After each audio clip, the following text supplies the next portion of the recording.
Vous reconnaissez Pascal Paradis, qui est le député péquiste du comté de Jean-Talon. Bonsoir, M. Paradis. Merci d'être là. Bonsoir. Avant de Bonsoir. parler de l'histoire du 20 millions par année relié à l'hypothèse référendaire, je vais vous entendre sur ce que vient de nous dire le ministre des Finances. Comment vous réagissez, paraît-il, qu'il pourrait déposer son budget avant que le prochain chef et le prochain premier ministre ou première ministre soient désignés, et puis il consulte Mme Fréchette et M. Drainville en ce moment. Qu'est-ce que vous dites de ça? Bon, que les affaires normales de l'État continuent d'être bouleversées par les affaires internes de la CAQ. Donc, ce sont des considérations électoralistes, des considérations de politique interne, plutôt que l'intérêt collectif des Québécoises et des Québécois qui semble nous guider. Le budget arrive à peu près à la même époque à chaque année. C'est un élément clé de la politique financière du gouvernement. Et là, encore une fois, on apprend que ça va dépendre un petit peu de ce qui se passe dans la course à la direction de la CAQ. Ce n'est pas comme ça que fonctionnent les affaires de l'État. Et je trouve ça malheureux un peu d'entendre ça, là, cette incertitude. Pour prendre un mot qui revient aujourd'hui, ben, c'est le ministre lui-même là, qui l'entretient. Alors, justement, je vais saisir la balle au bon. Là. Venons-y à ce qu'il dit. Donc, ça coûte au Québec 20 millions de dollars par année, dit-il. Et donc, ça va atteindre 100 millions au bout de 5 ans parce que l'hypothèse référendaire plombe les finances publiques ou crée de l'incertitude. Vous dites quoi du côté du Parti québécois? Que c'est du vent, que vous venez d'avoir une entrevue très révélatrice, M. Larocque. Vous avez posé 3 fois la même question. Mais d'où vient ce chiffre? D'où vient cette évaluation aujourd'hui? Et vous avez noté, et vos téléspectatrices auront noté que vous n'avez eu aucune réponse. Pourquoi?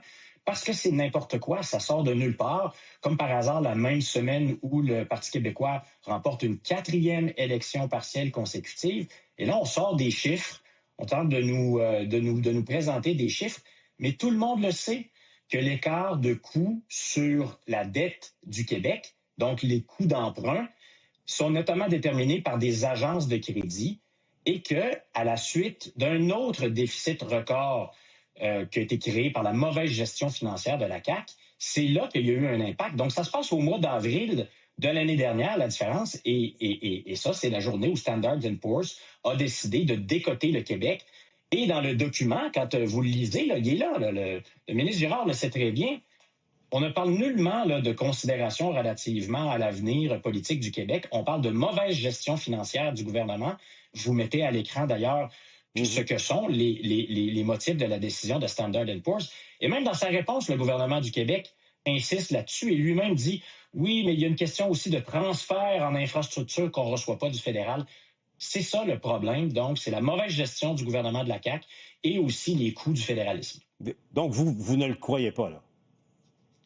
Non, parce que c'est du vent ce qui a été sorti aujourd'hui. Lisez le budget qui a été produit par ce même ministre. Il y a tout un chapitre sur la dette et les coûts de la dette, les coûts d'intérêt. Absolument aucune mention de ce qu'il vient de mentionner aujourd'hui. Dans la toute dernière révision de l'état des finances publiques, elle date de décembre 2025. Ça fait pas longtemps. Il n'y a aucune mention de ce que le ministre mentionne. Et pourtant, on parle là-dedans de la dette et du coût de la dette et du coût des intérêts. Donc, il n'y a absolument aucune base. Le ministre sait très bien qu'il se cherche aujourd'hui un faux fuyant. Tout le monde a pointé dans la même direction et tous les experts et tous les analystes le savent. La différence, c'est la mauvaise gestion financière du gouvernement et les impacts aussi, les coûts du fédéralisme.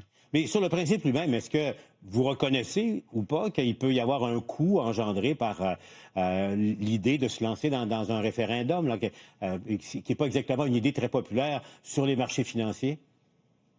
Vous allez toujours avoir des gens qui, malheureusement, vont entretenir la campagne de la peur. Puis là, c'est ce qu'on voit aujourd'hui. Donc, si on revient avec les faits, parce que là, vous me posez une question, quels sont les faits aujourd'hui?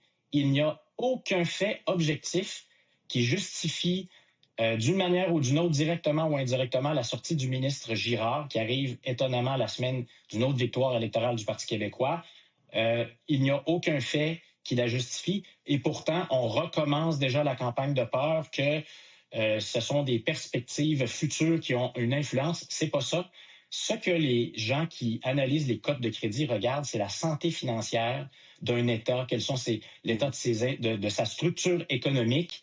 Et c'est ça qui est le plus important quand on analyse les décisions des agences de cotation. en même temps, en se laissant, M. Paradis, mais votre chef le dit dans son discours à Chicoutimi, là, a raconté que dans le porte-à-porte, on a saisi qu'il avait compris que bien des gens sont préoccupés par l'incertitude créée par Donald Trump. Et tout de suite, dans la même phrase, il a ajouté que, bon, le référendum, ça serait peut-être et probablement à la fin d'un mandat. Là. C'est reconnaissant que c'est pas le temps en ce moment de parler de ça. C'est pas une campagne de peur, là. C'est un état d'esprit, un état de fait dans l'esprit de bien des Québécois qui nous écoutent. Ben, il y a des questions légitimes qui se posent, mais il y a aussi cette peur qui est instillée par ce genre de commentaires. Aujourd'hui, on sort de nulle part. Revenons sur les faits. Le ministre des Finances du Québec sort de nulle part et il n'a pas été capable de vous répondre. Pourquoi? Parce que c'est du vent ce qu'il mentionne. Ça ne sort de nulle part. On a eu des commentaires là, du ministre des Relations internationales qui parlait de risque d'invasion, etc. Il y a beaucoup d'enflure verbale et bien sûr, on entretient cette peur. Nous, on a le discours de la confiance, que le Québec est rendu là et doit assumer son destin. Et de l'autre côté, il y a les risques du fédéralisme, à ne pas décider par nous-mêmes, à ne pas être à la table, comme le premier ministre du Canada le dit. Quand tu n'es pas à la table, tu es au menu. Le Québec, il est au menu actuellement au Canada et à l'échelle internationale. C'est le temps de parler par nous-mêmes. Et donc, nous, on a ce discours-là de la confiance, mais on entend les Québécois et c'est pour ça qu'il faut avoir ce dialogue actuellement. Mais malheureusement, cette peur dont notre chef a parlé lundi soir, elle est instillée, puis cette campagne de peur, elle est commencée comme on le voit aujourd'hui. Pascal Paradis, je vous rappelle, est le député péquiste de Jean Talon. Il nous parle en direct ce soir au bilan. Merci, M. Paradis, d'avoir été avec nous.